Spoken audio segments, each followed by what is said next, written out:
Ардчилсан намын дэргэдэх гэрээгээ бодлогын хүрээлэн мөн улсын хурлах ардчилсан намын бүлэг хонор над нарын сангийн дэмжлэгтэйгээр өнөөдрийн эдийн засгийн чөлөө зах зээлийн экосфер хурлыг форумыг зохион байгуулж байна. Тэгэхээр энэ бол ардчилсан намын өнцгөөс нөгөө талаар манай гэрээгээ бодлогын хүрээлэнгийн өнцгөөс бизнес эрхлэгчтэйгээ эдийн засгийн гол тоглогч болох бизнес эрхлэгч аж ахуйн нэгжүүдтэйгээ асуудлыг сонсох, за бодлогын тодорхой хэлцүүлгүүд дээр байр суурийг нь тусгах, за цаашлаад бодлогот тийм улс төрт биш бодлогот эрх ашгаа тийм өөрсдийнхөө мөнгөд бодит асуудлуудаа тусгах энэ боломжийг эрхлэхээс юм нээлттэй хэлцүүлгээ, нээлттэй диалогийн эхлэл гэж ойлгож болно. Бид бүхэн цаашдаа тогтмол бизнес эрхлэгч аж ахуйн нэгжүүдтэйгээ ойрхон байж энэ Монголын эдийн засгийг энэ дэмжих, Монголын эдийн засгийг авч явах хүч гэдэг өнцгөөс нь бол эдийн засгийн эрхчлөө, өмчийн хамгаалал, гэрээний хэрэгжил, за үүнийг хангах шүүхийн асуудлууд дээр бол анхаарч ажиллахаар төлөвлөж байгаа.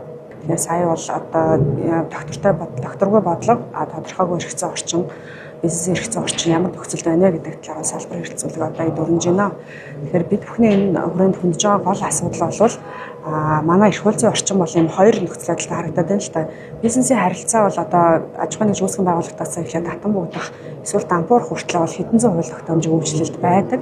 Үүнийг бол тодорхой хүрээгээр нь зэгцлээд салбараар нь харахаар нэгдсэн эдийн засгийн эрх чөлөө, өмчийн хамгаалал, гэрээний хэрэгжлээд энэ бизнесийн суур эрхийн өнцгөөс асуудалд хандаагүй маш ирээвэр хураавар байгаа нь үнэхээр харагдаад байна.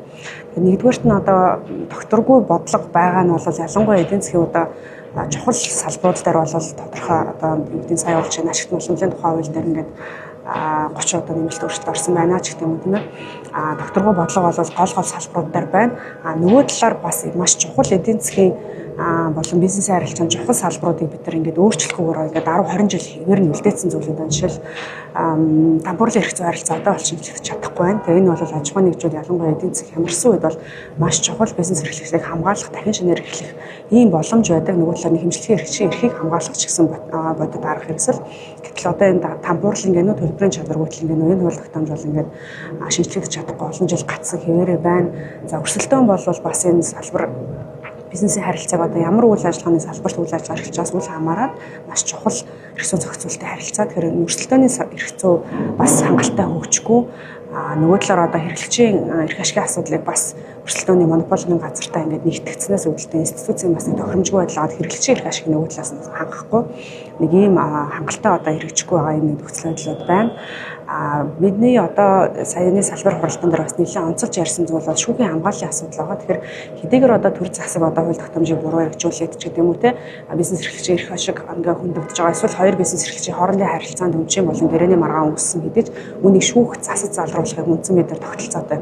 Гэтэл иргэний шүүхийн тогтолцоон доторч тэр нөгөө талаар төртэй харилцаа холбоонд орж байгаа бизнесүүдээ захиргааны шүүхтэр бас асуудалтай маргаанд оролцох шаардлага тогтмол үүсдэг. Тэгэхээр энэ хоёр шүүхийн процесс маань өөрөө бизнес эрхлэгчийн өнцгөөс тэр эдийн засгийн харилцаанд бизнес эрхлэлтийн харилцаанд чухал байдаг үн зүйлүүдийг хэрэгжүүлэх боломжгүй байна л да. Нэгдүгээрт маш урт хугацаанд хэрэг маргаан шийдвэрлэж байна гэдэг нь олон судалгаануудаар батлагдсан байгаа.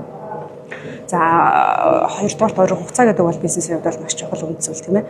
За хоёрдугаарт нь болохоор шийдвэр нэгэнд энэ олон жилийн хугацааг 2-оос дунджаар 2-оос 5 жилийн хугацаагаар туулаад шийдвэр маань гарсан гэдэж шийдвэрийн биелэлт гэдэг зүйл бас маш хангалттай байгаа. Иргэний шүүхийн шүүхтэр үүсгэл сүүлийн мэдээгээр бол 50% захиргааны шүүхийн буюу шийдвэр бүлтвэ төр энэ бизнесийн эсрэг тодорхой маргаанд ялагдвал тухайн шийдвэрээ гүйцэтгэх магадлал нь бол биелэлт нь бол дөнгөж 33% явж байгаа жишээ.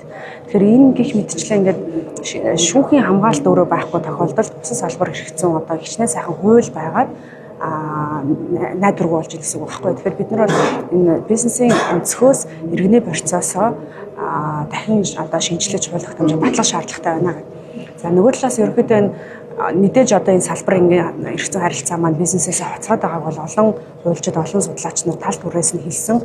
Миний ойлгожоор засгийн газар дээр олон хууль тогтоомжийн шинжилгээг ажлын хэсэг байгуулад, төслийг боловсруулад явж байгаа л гэж мэдээлэлүүд гардаг боловч бодит байдал дээр бол ингээд томоохон хэмжээний өөрчлөлтүүд, зарчмын шинжилгээ өөрчлөлтүүд бизнесийн суурь харилцаануудаар орохгүйгээр доор хаж 15 жил болсон байна гэсэн үг.